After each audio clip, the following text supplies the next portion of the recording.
Hey everyone, this is your girl Lala, and I am the baddest woman of YouTube. Right now, I am going live because one, I just saw the movie The Avengers, and I wanted to spew it out there. So if you come on this live, that's fine. Don't worry, I'm not going to take the live down because it's going to be up there till God knows when, until YouTube be like, "Hey, this is wrong, pull the plug." But I don't think they'll do that because there's nothing bad doing on here. If you guys get what I'm saying. But on that note, once again, I am Lala, aka the baddest woman of YouTube, and I am here to give you guys a review on the Avengers Endgame. If you have not seen this movie, I'm telling you this right now, you need to go watch it. And it's gonna be some spoilers. So if you're on this live, you may want to hit the bricks because again, there's gonna be some spoilers. Also, make sure you like this video, well, like this live. Make sure you comment, share this live. I think you can share it. I don't know. Don't quote me on that. Follow me on my social medias, and also make sure you cop my merch. Yes, your girl has merch up there. Hold on, let me fix this real quick. Okay, so let me tell you about this movie. One, I made it there like to the T. So I made it to the trailers. Wait, not the trailers. The previews and all that. What's to come out next? Woo! Sorry. I had a long day. Bear with me. But the way the movie out started, it was like a little slow. Just a tad slow because it showed Hawkeye that he had his family. Then all of a sudden his family disappeared because of the bullshit that Thanos did. Then as time progresses, it showed pretty much Captain Marvel. If you guys remember Captain Marvel, blonde hair lady, she travels through space and all that jazz. She's a superhero too. That was the one that Nick Fury summoned before he disappeared. She ended up rescuing Tony Stark. And what happened was that some people in the Avengers wasn't feeling her because she wanted to do her own thing. She wanted to go kill Thanos. They was like, hey, we went through it too, so we want a peace. It was just too much. Like it started out a little bit of conflict because Captain Marvel wanted to do her own thing. And I understand that. Like she was on a mission to go kill Thanos. So she's like, she wasn't aware about other people teaming up. She would just, rescue Tony Stark and call it a day. Who knows? But then all of a sudden you have, whereas they found Thanos in the garden because Nebula, she went ahead and she pretty much, told him he was at, and Thor was pissed off and chopped off his head. So because it was trying to look for the stones, and obviously the stones got destroyed when he did his whole little bumblefuck thing, And I was like, oh damn. So Thor figured, okay, he's useless. He chopped his head off. Time progresses later, and that I'm gonna tell you that part of that movie when he chopped his head off, it was like whoosh. That shit was fire. I'm not even gonna lie. I'm not even gonna lie. I'm not even gonna lie.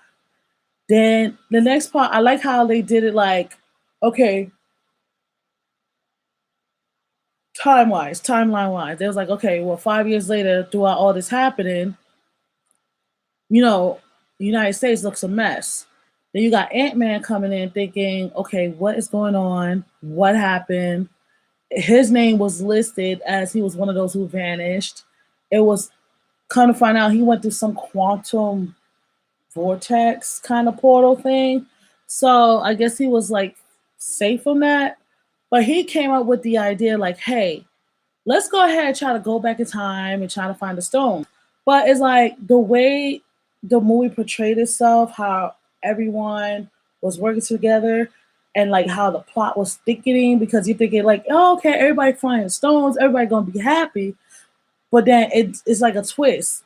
It's like, okay, the person you're rooting for, the person you see on there, I don't know where they die. And it's like, oh my God, OMG, what the fuck?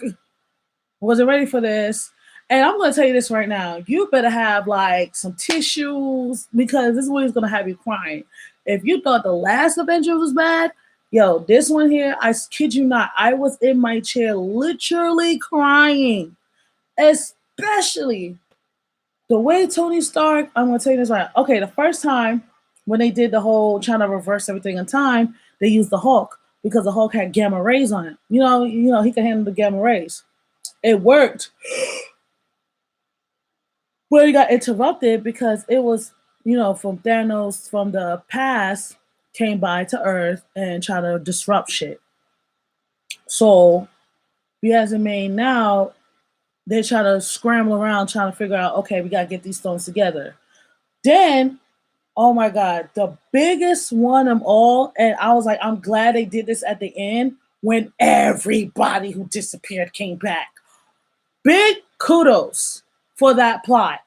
I'm talking about where everybody and their mama who disappeared from the last movie, they showed up. It was like a big ass like gang, gang, gang thing going on. We're talking about people from Thor's land, Black Panther, Wakanda, um, even Peter Parker came back. That kid is something else. I swear. The Spider-Man they got, he is something else. He's really a TD bopper. And what's crazy is Tony Stark had a soft spot for Peter Parker. He saw him, he gave him like this big hug. But once everything was said and done, in the end, this is when everybody was in tears. Even I was in tears when Tony Stark sacrificed himself with the stones and he was able to like make all Thanos and all his minions vanish. But he did not last. He ended up dying too. So you lost the Black Widow and Iron Man. Then what's crazy, Captain America got old because he went back in time trying to, put up all the stones, but he came across, his actual girlfriend, Lucky. If you guys watch Captain America, he was able to be reunited with her. Whew. I am so sorry. He was able to be reunited with her, and then they got together. So it was an awesome ending for him. I like how some of the stuff was ending because you got a the ending where two people passed away, and then you got a good ending, whereas Captain America was able to like move on and be married to the girl he loves, and he passed on, his shield, to somebody else that was worthy to Sam. So it's like, oh my god. Then you have the Winter Soldier was there, thank God. Also, whereas you still have the Hulk. So pretty much with the Avengers, I believe like Stan Lee did his thing, this creative process of helping out with this movie. And I believe this is the last one, last Avengers. I could be wrong, but I know the next movie in line for Marvel is X-Men. So who's to say that could be the last movie too? Hopefully I get a chance to see it so I can do a review on that too. Don't quote me on it, but chances are I may do a review. Throughout all in all with the movie, I'm gonna give this movie a 9.5, only because it started out a little bit slow, and then some of the dialogues was like a little elongated. Whereas certain parts was like they trying to get to point A and point B, the end. So, be as made, the movie The Avengers Endgame is pretty much is worth your money to watch it. Or if you want to watch it on some jailbroken Fire Stick, that's your business. Or some app that you got on your phone, that is your business. But that's all I have tonight for my movie review. Till then, you guys have an awesome night, awesome day, wherever you are, and cop my merch. Bye.